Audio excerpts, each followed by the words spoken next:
Elisa. Ayo Sa. Ya kowe ditunggu piyai akeh iki. Yo. Aku nganti tobat saiki manajemen Elisa wis nganti karepe maune sing ora nganggo ngerti-ngerti tambah Elisa nggih Pak. Lah ra tenan to. Tambah Elisa berarti tambah duite. Asik. Asuk. Kerupuk. Iya. Masuk. Ya. Sing mau ning undang-undang ora nganggo kowe iki bareng karo kowe terus do nganggo tambah-tambah ngono kuwi. Iya. Aku sok-sok ora tak omongke nek anu to panitia iki njaluk ki sok dadak. Nek kene ora kene mau Pak Arya ora ngendika apa-apa ora tahu. Tenane. Kae beliau isi lenggah kae takon. Sing Edi. Kae sing nganggo ngagem topi kae. Oh, Pak ini. Siapa namanya? Pak Arya saka pariwisata. Oh, Pak Arya. Aku enggak suruh ditambahin. Enggak ditambahin. Yo aku nyanyi wae berarti nih. Arep nyanyi sakaremu arep salto sakaremu. Ra ngawur lho ana Iwan Fals lho, Pak. Endi? Ki tas hitam dari kulit buah. Endi ta? Sebelahe. Rama Candra kok. Mirip ganteng kaya Bang Iwan. Kowe kurang ajar kowe iki. Rama Candra kok dunake Iwan Fals. Yo pancen ganteng kok. Kan setingkat ngono lho, keren. Lah kandhani kok. Iya. Ya mirip ya Mayo. Iwan Fals ki saiki ya wis tuwa. Ya sak Rama Candra. Ganteng, ora kaya dalang. Apa njur Candra Fals ya ora. Boten mosok ya Fals Rama Candra. Rama Candra kae iki nek muni sing nyangik awake dhewe mesti tekan ndi mesti mresani kae. Ya termasuk penggemar. Tur panjenengan iki wajib dicontoh. Aku mau dituturi karo Rama Candra. Dituturi ki apa? Dikandani kon menjaga kesehatan. Aku mau rak wis matur to. Sikilku kiwa iki titik-titik wis kram. Wis kram, Pak. Sithik kram lah. Rama Candra iki, Mas, aku ki ngepit sedina minim 100 kilo. Beliau tahu tekan 100 kilo Rama. Tekan Surabaya, tekan Jakarta tahu. Ngontel. Ngontel. Yo ngepit basa Jawane ngontel jarene. Santai, aja jengkel. Ora yo ngepit. Wah, mulane aku tuku pit tak niati tenan. Iya. Saiki ngepit terus sadurunge berangkat wayangan ngepit terus. Oh, mesti kudu golek keringet aku. Sesuk nek kesel sikile iki golekke mesin wae nggo ngeprak kuwi. Darine ora kesel. Dadi tinggal dipencet muso ngeprak dhewe tek ngono. Kangelan banget. Ayo sing. Idemu apik lho idemu. Yo kan. Ning engko nek iramane cepet karo alone iki rak dadak nyetel meneh. Mosok tundlang tang. Ngono nyetel kecepetan. Yo. Digawe mixer ngono lho Pak iso. Nah iki kan wis ana dhewe. Iki ya tak setel. Oh ngono. Heeh. Iya ana setelane kene. Ana setelane. Nek kecepetan ya tak degep sithik ngek ngono wis. Kendo dhewe. Ana mixere berarti. Ora mixer. Heh? Mic. Wah anggere iki kecepetan ngono tak degep langsung iso alon dhewe. Alon dhewe wong lara. Heeh. Sesuk aku diajari Pak nek. Aja rasa. Ya aku kan yo dalang pada age. Dalang ra S1 wingi. Iya. S2-ne kami wis ora dalang. Kowe wis iso kok kowe wedi to nek aku dalang wedi ra payu. Sing jenenge dalang wedok ki ya nek ora duwe power swara sing gedhe kuwi angel. Mergane orang tidak bisa menikmati karakter wayang. Ya bener ya. Ya iki lanang-lanang kabeh. Dulu dalang putri yang terkenal ki Bu Harni. Bu Harni Sabdowati. Suarane mergane gedhe, pendengane iki mesti suwargi ki udut kaya wong lanang kayak ngene iki. Berarti nek aku kudu udut. Ben suarane gedhe. Sakarepmu nek kowe nek arep langsung gedhe kae apa untel kae lho. Ontel apa mangan pit? Ya ora kuat cangkeme. Ontel iki kaya kae lho apa jenenge iki? Hah? Kembang sukun kae ontel. Kuwi nggo ajar udut sip. Apa kaya ngono kuwi? Wah iya langsung gedhe sisan aja sing tanggungan.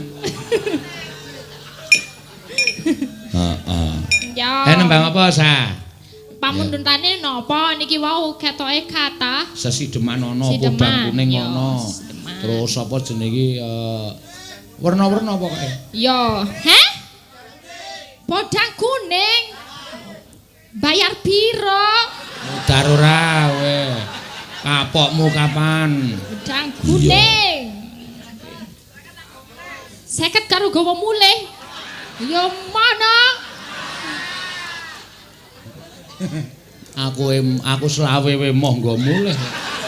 Ana sing gelem 50 go mulih. Kowe moh selawe nggawa mulih Elisa. Ora sudi. Wis marai pecah ndase nang omahmu. Iya. Lah ngopo to, Pak? Aku yo mangane rakeh lho. Ora mangane lek akeh, omonganmu iki lho sing marai pecah sirahku. Iya. Omongan ora genah, mesti aku disengiti tangga teparo. Kenapa? Kowe mesti nek omong nang omah bengak-bengok ora karu-karuan. Iya. Ayo wis tau tak oyak yo, Pak. Ora duwe tata krama. Iya ora apa-apa. Bahasane ting pletot ora karu-karuan. Nek kan menghasilkan. Iya nek menghasilkan iki menghasilkan, manyen yo. Ngono lho. Termasuk apa jenenge iki? Subscribernya nambah. Nambah. Lah iya, berarti aku sesuk ditambahi lho, Yohan. Beres tak ora usah kuwatir, wedi we akeh ngono. Apa wedi? Wedi. Wedi napa? Wedi pasir. Oh, pasir. Nggo apa? Anggo nguruki kowe ku. Iya, aja jengkel, aja jengkel. Jengkel. Ora guyon aku nek karo Elisa iki wis biasa kok, no guyon ki wis biasa. Iya. Nganti ana sing ngomong nek Elisa ki omongane sok neranyak. Lah Elisa ki ora dong kok dadine. Dadine wong iki kudune paham bahwa dia itu enggak tahu bahasa Jawa. Mulane nek diblusukke dhek ben kae ngunekke patakmu, Pak. Monggo patak iki kasar banget. Nek ya ora apa-apa tak ngapura. Iya. Kan tergantung yang ngajarin sebenarnya. Lah kowe meng diblasokke wong kok ya gelem. Lah berarti kowe ya sok mblasokke aku. Sing marake kesalahan wong kowe guruku. Ya ora. Kok kowe kok madeg dadi muridku ki lek mau bayar SPP dek kapan? Ora kok kowe muni aku gurumu ki lek mau bayar SPP kapan? Lah iki ben bengi ngrungokke wayangan kan tadi krungu terus mengko lewat lingkungan ngono ya kan guruku berarti kebanyakan pasien Nugroho gitu lho. Ame ngomonganmu ki lho sing sok kekasaren. Iya. Kasaren. Rada dialuske sithik. Ya kok lek amplas popo. Ha kene ngelekar ning arepku tak amplas kene. Mangsane ora. Iya. Dek neng Wonogiri kae. Aku ora isin kok. Nanti jalan mlaku-mlaku, Pak. Wah, ya aku melu aku tuku mie ayam. Oh ya aku melu. Tekan kono kan isih sore. Ya none wong wayangan ya. Aku mampir nang omahe wong ki, "Bu, ajeng nderek ngising." Waduh. Lah yo ngising. Bu, kula kebelet ngising. Aku wis omong to, nderek wonten wingking. Iki basa Jawa sing halus. Masalahe wingking ki akeh, aku wis jelaske. Wingking ki nguyuh ya iso. Arep golek apa lah sakarepmu golek panganan. Ning basane Jawa tatarane ngono kuwi. Iya, tapi nek kebelet ngising.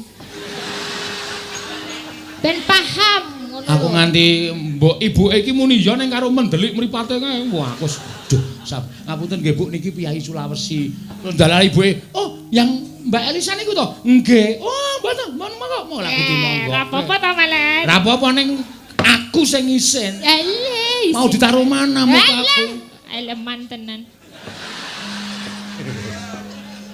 Aleman. Ya. Ya. Sesideman apa sah? Yes, Sideman. Sideman yang minta 10 lebih orangnya. Iya, oke banget sing minta. Iya. Wiwitane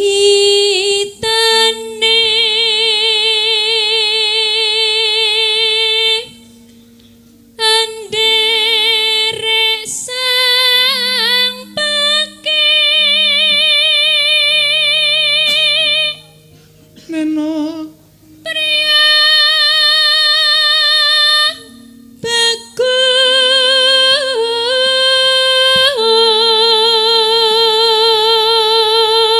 Sesone ana wong ngersake tak nai nomormu kowe ya. Aja, Pak. Aku ditelepon video call terus kesel aku yoan.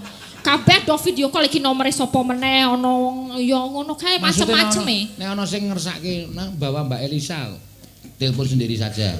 Aku siji wis kerepotan, loro bola-bali tok arani nyatut duitmu. Ya ora jengkel. Ora jengkel. Ora apa-apa lah paseno wae wae. Wah, wis ora kepenak ya, aku kaya terbebani. Alah gayane. Ya wis Terbebani tapi kan untung. ning kowe ora apa-apa tenan. Tenan para popo ikhlas. Ya wis nek ngono ya ora apa-apa. Ya ora popo. Aku reti ra popo. Bayaran koyo sinden biasane ra popo. Di aku bintang tamu ra masalah. Nah, ngono kuwi dadi wis ana kesepakatan disekseni piyai akeh. Iya. Enggak, engko nek tak kei nomormu wae ben kowe iso ngarani to, Mbak Elisa ke Jawa Timur berapa? 5 juta. Ngono kan tok tampa kabeh tanpa tak potong. Nek liwat aku kan aku iso ngarani sak-sake. Ha ta, masane kaya neng Kabupaten Malang iki nimbali kowe ya. Kalau pakai Elisa berapa? Wah, Elisa sekarang ngaleman. Sing aleman ki aku pokoke to, Pak. Oh sike, iki rak teknikku. Oh. Elisa itu sekarang ngaleman. Kalau sampai Jawa Timur kan enggak 8 enggak berangkat. 8 nopo? Mboten napa-napa. Nah, rak tak keke kowe karo tengah. Selama iki berarti aku nabung ning konamu ya, Pak. Nabung dengkulmu mlocot kuwi. Sesuk tak tagih. Oke, wis reti aku saiki. Selama iki ra reti. Berarti nek 8 sesuk tak hitung dhewe, tak gawe catetan. Pak Seno kurange sakmene. Ya anggepe kowe iki pegawe pajak apa piye? Ayo gawe. Kang olah budaya sowan menyang kutha gedhe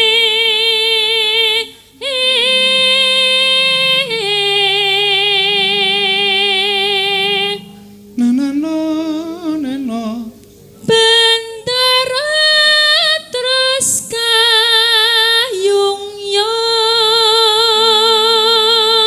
neno selendang kuning kang saking bukir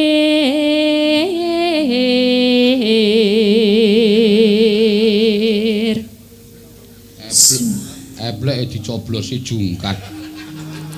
Sopo anteng iki to? Ya apa jungkate lincipi berarti? Iki nggo wadah wayang.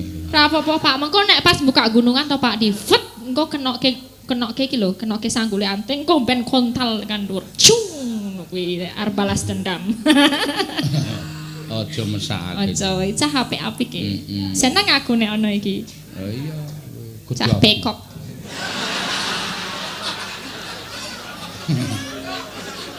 Pekok. Ayam berpekok. Berkokok. Suara kurang pramono ning wasis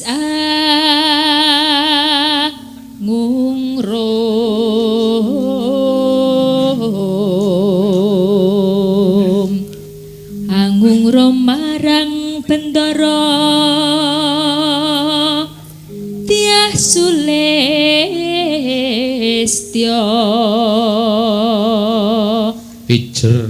pijer ngincangake alis.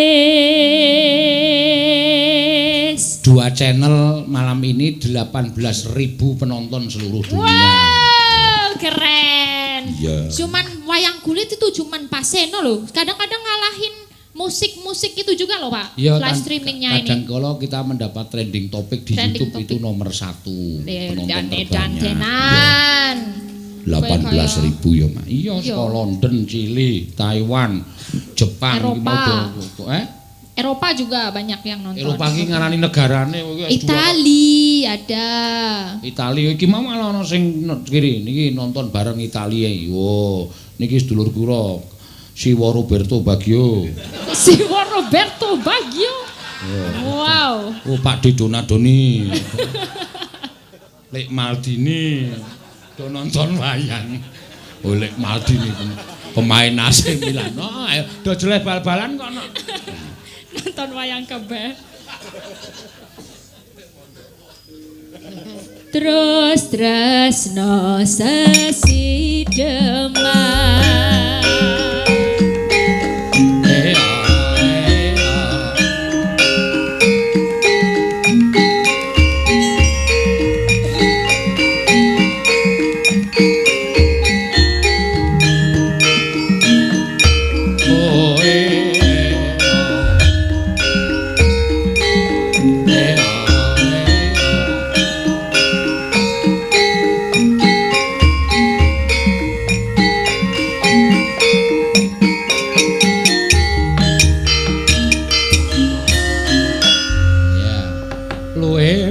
becik lara untu.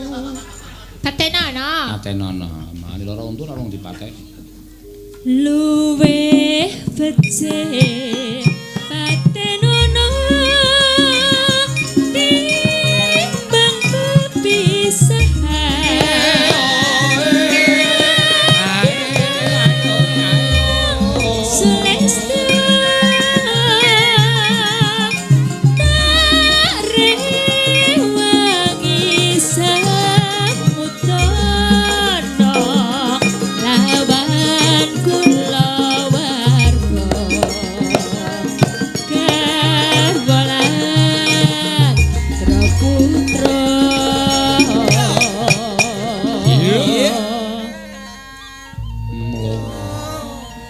Liwat kincange. Wah, iki nek mungsuh Mbak Tatin rame cah loro iki. Sayange iki Mbak Tatin lagi nyatus dina ibu ele meninggal. Yes. Oh iya.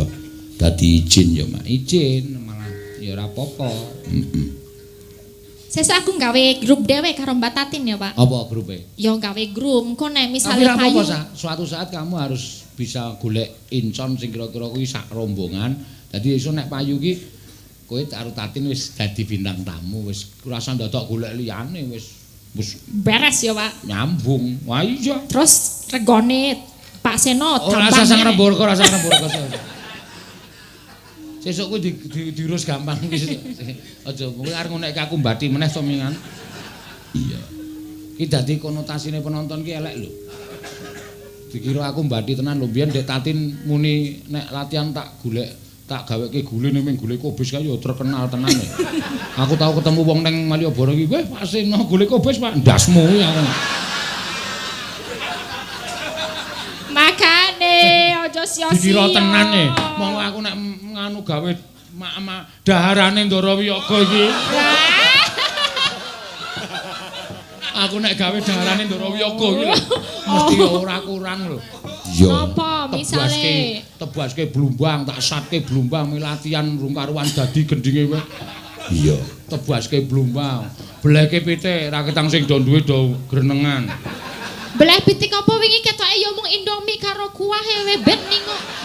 Ngandel ora. Kowe iki seneng. Tenan aku mangkat latihan wingi sine wong mie. Sepatane nek ora mangan iwak, ora wetengmu lho. Ana iwake tapi disuwir cilik-cilik. Aning arep disuwir kuwi jenenge apa aku tak takon? Ya iwak. Agene. Ya tapi mung piro sak piring gede mine sak mene iwake mu sak mene opo? Oh ya sesuk. Belit kuwi. Sesuk tanggal 1 uyon-uyon kuwi. Wiyaga 1 sinenji ingkung 1 ning dinten. Oh tenan. Wah. Ketok nek dokoh banget ya tenan. Ya seneng kok. Iya wis oke ra masalah, ra ketang ming gemak dijembeng.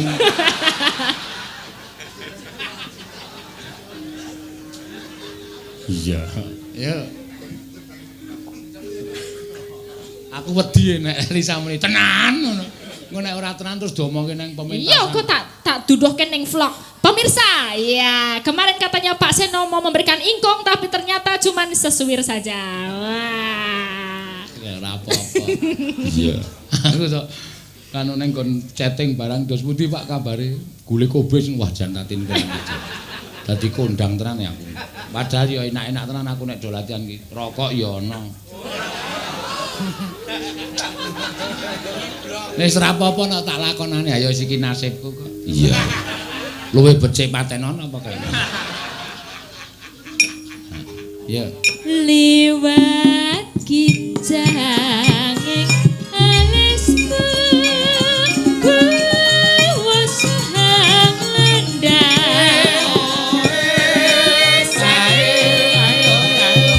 hatiku natian muslingsir yoswaku aku isih mampu ngladeni salahku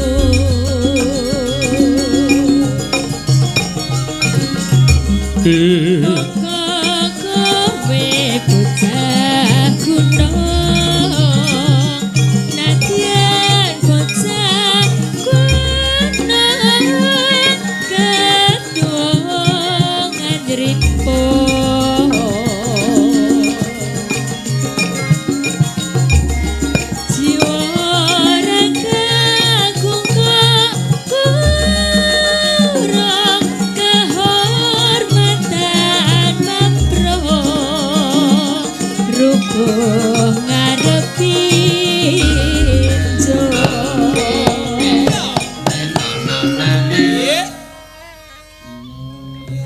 Ndeluk.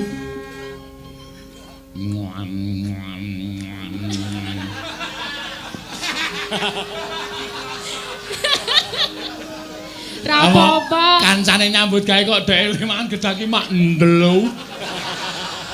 Wis akeh lho Pak, iki mangane mung ning tratak lho Pak iki Wah, kurang ajar kowe yo ngene. Tenan aku karo Anting ki jakos mangane ning tratak. Nek mangan wayangan mangkat wayangan mangan, sesuk-esuk mangan bar kuwi turu. Kok mangkat mangan meneh, ngono ngirit turipe. Iya ya wis.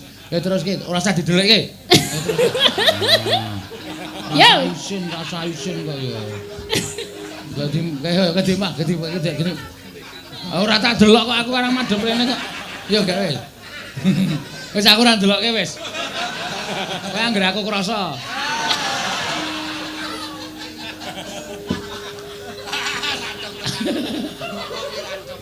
Yo gak wis. Ndelup. Arang Anting ki mbuh cara ngerti anu oh kuwi benak apa meneh. Iya. Wis ra iso Anting Pak iku. Diencoki laler malah kana penyakite kowe. Lho ya. Iya caedan. Ditutup kok dinganekne ditutup. Kaya eneng wadahe wae. Ditutup.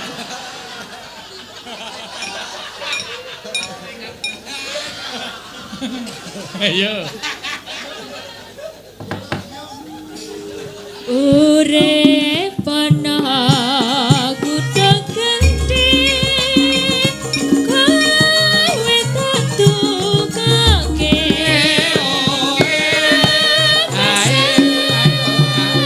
isine kowe apa wae nadyan sesidem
untuk datang ke sini Kaki Langit. Ada pasarnya juga. Ya, destinasi wisata. Pasar Kaki Langit jam hari Sabtu Minggu. Loh, jam 6 sampai jam 12. Malah hafal. Skandani, yo ngene iki cah cerdas sih makane larang. Di sana bisa jajan macem-macem, ono bontil. Apa? Bontel.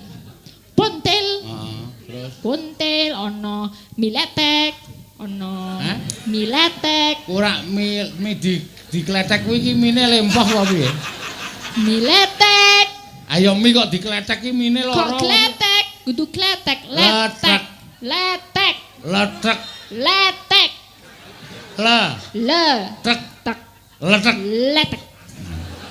Tetep ra iso. Pecel, bubur macam-macam. Jangan lupa berkunjung ke sini ya. Iya. Wes rampung. Matur suwun. Ya pinter saiki ya iso dadi duta wisata. Iya. Duta wisata kali Gajah Wong. Heeh. Lho kono ya dadi papan wisata ya takono Pak Arya kae. Oh, mangsane Legawong iki dadi tempat wisata. Kono ya wayangan. Sing jeneng dina pariwisata iki wayangan wis pirang-pirang kon breksi sadurunge dadi kaya ngono kae. Wis wayangan 2 kali nggih Pak nggih punan nggih. Nah, breksi 2 kali. Wingi neng Pintu Langit. Ya, saiki neng Kaki Langit. Ngono ya, Mak. Wis bola-bali Legawong. Terus tahu aku diunggahke neng Suralaya karo Pak Arya. Ya, neng Suralaya kono destinasi wisata jam 1 bubar. Mergane kabute medhun, matane ora weruh. Ayo jam 09.00 wis iki piye iki kok kabute petenge kaya ngene iki. Dene si gendut kaya tetep wayangan. Adem lho ndut, uras tetep wayangan. Ya tetep wayangan. Jam 2 tak bubarke wong wis ora iso dimatke, blenconge ming pelik-pelik kae. Bareng bubar ya darawane medhun saka Suralaya ngenteni Padang no. Iya. Gue aku nggawa apa mobilku sing anyar. Apa? Ferrari. Waduh. Ferrari apa? Toyota tahun 76. Tak nggo munggah ki mandek. Anakku tak kon melayu.